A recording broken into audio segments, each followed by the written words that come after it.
வளர்ச்சின்னு பேசுறாங்களே மொழியும் பண்பாடும், இன்னைக்கு விவசாயத்துக்கு நடக்கக்கூடிய பிரச்சனையை இவங்களால மாற்ற முடியுமா? இன்னைக்கு எவ்வளவு, அதாவது உணவு அப்படின்னு சொன்னாலே இந்தியா அப்படின்னு சொல்லுவோம். இன்னைக்கு அந்த விவசாயம் எத்தனை சீர்குலைந்து போயிட்டு இருக்கு. அதாவது உலகத்திற்கே உணவளித்த வர்க்கம் நம்மளுடைய வர்க்கம். இன்னைக்கு கோடி கோடியா ஃபாரின்ல சம்பாதிக்கிறவங்க கூட இங்க வந்து விவசாயம் பார்க்கணும்னு நினைக்கிறான். ஆனா நம்ம நாட்டில் இருக்கவன் விவசாய நிலத்தை எப்படிதான் பிளான் போட்டு விற்கலாம் இல்லையா யோசிச்சுட்டு இருக்கான்.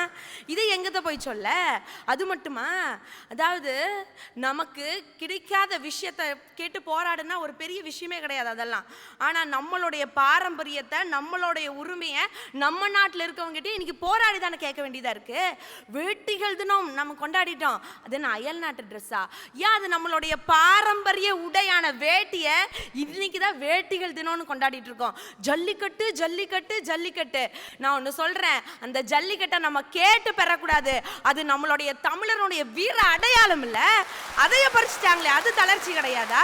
2000 ஆண்டுக்கு முன்னாடி தோன்றியது தமிழ் மொழின்னு சொல்றோம். ஆனா அதை இன்னைக்கு நீதிமன்றத்தில் வழக்காடு மொழியா கொண்டு வர்றதுக்கு எத்தனை போராட்டம் பண்ணோம். இதைத்தாங்க ஏன் நாங்கள் தளர்ச்சின்னு சொல்றோம். ஐயா, தொலைந்து போனதுங்க இன்னைக்கு நம்மளுடைய பண்பாடு, கலஞ்சு போச்சு நம்மளுடைய கலாச்சாரம். பாலியல் தொல்லையால் பலியாகக்கூடிய பள்ளி குழந்தைகள், தனிமைப்படுத்தப்பட்ட முதியோர்கள், தொலைக்காட்சி பெட்டியில் துளைந்திருக்கக்கூடிய பெற்றோர், கணவன் மனைவிக்கிடையே கருத்து வேறுபாடு, கல்லூரி மாணவ மாணவிகளிடையே கற்பை சூறையாடி கொண்டிருக்கக்கூடிய அலைபேசிகள். ஒருபுறம் பஞ்சம் பட்டினி, சாப்பாட்டிற்கே வழி கிடையாது. ஆனால் மறுபுறம் சுவைக்காக உணவு திருவிழா. கேட்டா இதைத்தான் நவநாகரிகம்னு சொல்றாங்க. ஒன்றும் இல்லைங்க, இன்னைக்கெல்லாம் உணவு சரியா இருந்தா தானங்க முதல் உணர்வு சரியா இருக்கும். அன்னைக்கு எப்படி சாப்பிட்டோம்? நெல், வரகு, கம்பு, கரும்பு, உளுந்து, பருப்பு, சாமை, திணை, சோளம், மக்காச்சோளம், கேழ்வரகு, குதிரவாளி, கஞ்சின்னு மொழியும் சேர்த்து உண்டு வளர்ந்தவையா தமிழ. ஆனா இன்னைக்கு அப்படியா இருக்கு? மார்னிங்க்கு கிரீன் டீ, ஒயிட் டீ, இல்லைன்னா பிளாக் டீ அப்படின்னு சொல்லி கருப்பட்டியை மறந்துட்டோம். மத்தியானம் ஓட்ஸ், ஃப்ரைட் ரைஸ், வெஜ் ஃப்ரைன்னு சொல்லி சுவையும் மறந்துட்டோம், தலைவாழை இலையும் மறந்துட்டோம். நைட்டுக்கு பீஸா, பர்கர், சாண்ட்விச்னு சமைக்கிறதே இன்னைக்கெல்லாம் மறந்துட்டோமேங்கய்யா. நல்லதை மட்டும் சாப்பிட்டு சும்மா இரும்பு மாதிரி இருந்த தமிழன் இன்னைக்கு கலப்படத்தோட சாப்பிட்டு காணாம இல்லையா போயிட்டுருக்கான். ஏன் இன்னைக்கெல்லாம் காதல் 2 வகைப்படும். ஒன்று திருமணத்திற்கு முன்பு, இப்போ திருமணத்திற்கு பின்பு.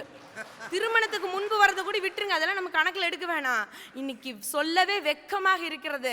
திருமணத்திற்கு பின்பு ஏதோ பேரில் வந்துட்டு தான் பெத்த 2 குழந்தைகளை கூட இன்னைக்கு கொல்ற அளவுக்கு வந்துருச்சு. இதுதான் உங்களுடைய உச்சகட்ட கலாச்சாரமா?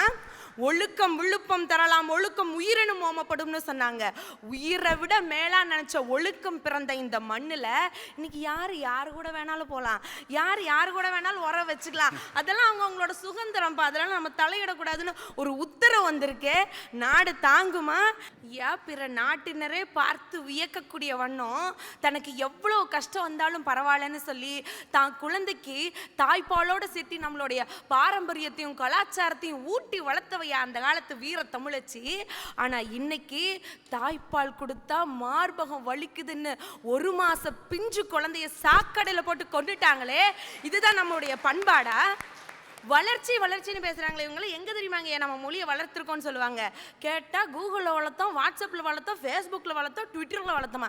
இன்னைக்கு ட்விட்டரில் ஒருத்தர் கிளம்பிட்டார், நான் அரசியலையும் வளர்க்க போறேன்னு. ஆனா அதெல்லாம் நடக்காது. ஏன் நாங்கள் அந்த வளர்ச்சியெல்லாம் கேட்க கிடையாது. என் பாட்டை முப்பாட்டை ஏட்டில் எழுதி வச்சானே, தமிழன்னா இப்படிதான் இருக்கணும், அவன் வாழ்வு முறைனா இப்படிதான் இருக்கணும்னு சொல்லி அந்த மொழி எங்க, அந்த பண்பாடு எங்கன்னு தாங்க ஏன் நாங்கள் கேட்குறோம். இன்னைக்கு வால்மீகி எழுதிய ராமாயணத்தை நம்ம எல்லாம் படிக்கிறோம், பாதுகாக்கிறோம், அதை பற்றி பேசுகிறோம். என் கம்பை எழுதின ராமாயணத்தை யாருங்க ஏன் முழுசா படிக்கிறா? இன்னைக்கு கம்ப ராமாயணத்தை எழுதினவர் சேக்கிலார்னு சொல்லிட்டு இருக்காங்களே. இவங்க மத்தியில இவங்க 3 பேர் எப்படி தைரியமா பேச வந்து உட்கார்ந்துட்டு இருக்காங்க? ஏன் மரியாதை நிமித்தமா? நல்ல வேலை கம்பராமாயணத்துல சேக்கிலார்னாவது சொன்ன, ஷேக்ஸ்பியர்னு சொல்லியிருந்தாங்கன்னா உண்மையிலே கம்பர் கதறி அழுதுருப்பார். நல்ல வேலை தமிழ் புலவர்களில் யாராவது ஒரு ஆளையாவது சொன்னாங்களே, அது வரைக்கும் நிம்மதியாக இருக்கு. திருக்கோயில்ல திருமஞ்சனத்தை வாங்கி நெத்தியில இட்டுட்டு மரியாதை நிமித்தமா அனைவரிடத்திலும் பொதுப்படையா இருக்கணும்னு வெளியே வந்து அது தொடச்சது மிகப்பெரிய குத்தமா. ஆனா இதே சென்னையில் ஐஐடி காலேஜில் அரசு விழால மத்திய அமைச்சர் வந்து நின்றுட்டு இருக்காரு. தமிழ் தாய் வாழ்த்து பாடணும்னு சொல்லும் போது எல்லாரும் நீராடு கடலோடத்தை தான் பாடுவோம்னு எந்திரிச்சு நிக்க சொன்னா சரஸ்வத நாமம் பாடுறாங்களே, அது மட்டும் சரிங்களாங்க ஐயா? இதுதான் என் மொழிக்கு கிடைக்கிற உரிமையா இல்லை என் மொழிக்கு கொடுக்கிற முக்கியத்துவமா? உண்மையிலே கலைஞர் தொலைக்காட்சியின் கோடான கோடி ரசிகர்கள் சார்பாக கேட்குறேன், இது போன்ற மத்திய தொழில்நுட்ப பல்கலைக்கழகமாக இருந்தாலும் அது எந்த இடமாக இருந்தாலும் தமிழ்நாட்டில் இருக்கக்கூடிய எந்த கல்வி நிறுவனம் தொழில் நிறுவனமாக இருந்தாலும் அதில் நடத்தப்படும் விழாக்களில் முதலில் பாடப்பட வேண்டிய ஒரு பாடல் தமிழ்த்தாய் வாழ்த்து என்று அரசாங்கம் இதை சட்டமாக்க வேண்டும் என்பதை இந்த நேரத்தில் நான் தெரிவித்துக் கொள்ள கடமைப்பட்டிருக்கிறேன். ஏன் என்னுடைய தமிழ் எவ்வளவு தொன்மையானது தெரியுமா?